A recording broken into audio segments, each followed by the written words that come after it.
एक गांव में एक मोटा साहूकार रहता था। वो बहुत आलसी और बेईमान था। दिन भर अपनी दुकान पर बैठा नौकरों पर हुक्म चलाता और ग्राहकों को सामान को कम तौल के देता। बाबूजी 2 किलो आटा दे दीजिए। अरे दीनू, जरा इस हरिया के लिए आटा तो तौल दे। जी सरकार। अरे अरे, ये क्या कर रहा है? पूरी दुकान इसे दे देगा क्या?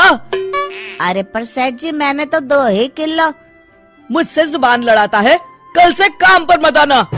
नहीं नहीं, माफ कर दीजिए सेठ जी, गलती से ज्यादा तौल दिया। दीनू थैले में से 200 ग्राम आटा कम कर देता है। सेठ जी, ये आटा तो कम है। कम है तो जा कहीं और से ले ले। कैसे कैसे फटीचर आ जाते हैं मुझे नाप तोल समझाने। पर आप तो जानते हैं सेठ जी, इस गांव में सिर्फ एक आपकी ही तो दुकान है। हम गरीबों पर दया करिए, बड़ी मेहनत के पैसे लेकर आए हैं। अरे तो मेरा आटा क्या मुफ्त का है? लेना है तो ले, वरना चलता बंद है। हरिया आटे की थैली उठाकर दुखी मन से चुपचाप वहाँ से चला जाता है। अगले दिन विजय अपने कमरे में बैठा है। अरे मोहन, तुम आओ आओ। भाग्यवान, सुनती हो? मेरा बचपन का सखा आया है। जरा जल्दी से बढ़िया भोजन का प्रबंध करो। कैसा है विजय, तू तो बहुत बड़ा आदमी बन गया है। ये बंगला, गाड़ियाँ। अरे बस, सब दिमाग का खेल है। तेरी सुनारी की दुकान कैसी चल रही है? बस मित्र, सुख से रोटी की व्यवस्था हो जाती है। अरे थोड़ी बुद्धि लगा तो रोटी के साथ साथ नोटों की भी व्यवस्था हो जाएगी। क्या मतलब? मतलब ये कि पूरे गांव में सिर्फ एक तेरी ही सोने चांदी की दुकान है। अगर तू थोड़े नुकसान में भी लोगों को सामान देगा तो उन्हें तो लेना ही पड़ेगा ना, वरना बार बार खरीदारी करने शहर जाना पड़ेगा। तो तू ज्यादा कीमत में कम सामान दिया कर। अरे भाई, ये तो बेईमानी हुई। अरे तो तू ईमानदारी से कौन सा कलेक्टर बन गया? हाँ, ये देख, जरा सी बेईमानी ने मेरे घर का नक्शा ही बदल दिया। नहीं नहीं मित्र, ऐसे पैसे तो आ भी जाएंगे तो साथ में बददुआ लेकर आएंगे।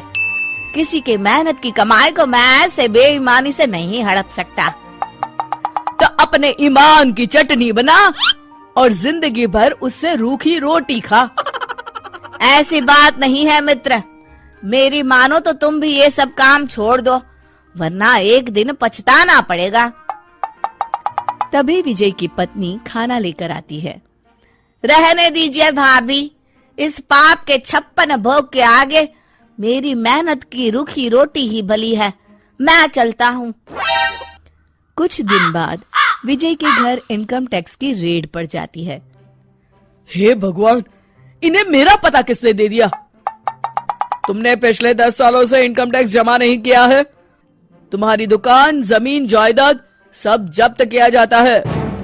हाय, मैं तो बर्बाद हो गया। विजय की दुकान और बंगले पर ताला लग जाता है। वो झोपड़ी में रहने पर मजबूर हो जाता है। देखिए जी, ये कुछ गहने हैं, मेरी माँ ने दिए थे और मैंने ना इन्हें बगीचे में छुपा दिए थे। आप इन्हें बेचकर कुछ पैसे ले लीजिए और शहर जाकर कोई नया धंधा कर लीजिए। ठीक है भगवान, कल ही जाता हूँ। विजय अगले दिन मोहन की दुकान पर पहुँचता है। विजय तुम? अरे ये क्या खस्ता हाल बना रखा है मित्र। अरे क्या बताऊं तुमसे, जाने किसकी बुरी नजर लग गई, सब चौपट हो गया। खैर, ये कुछ गहने हैं, 8-9 तोला सोना होगा। मुझे इसके बदले पैसे दे दो, कुछ नया इंतजाम करता हूँ।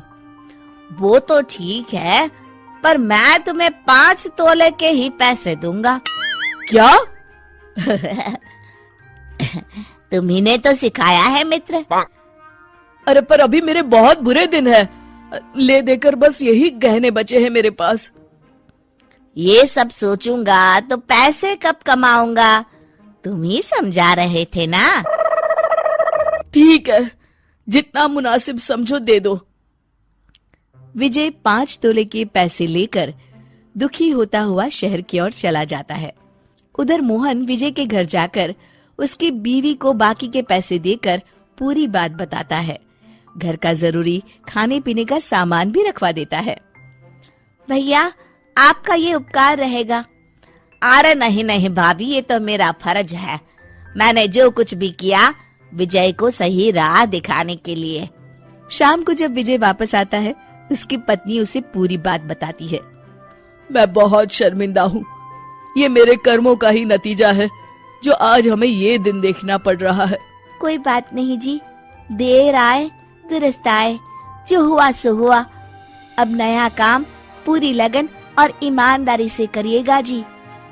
शिक्षा: बेईमानी से कमाया गया धन कभी सच्चा सुख नहीं दे सकता।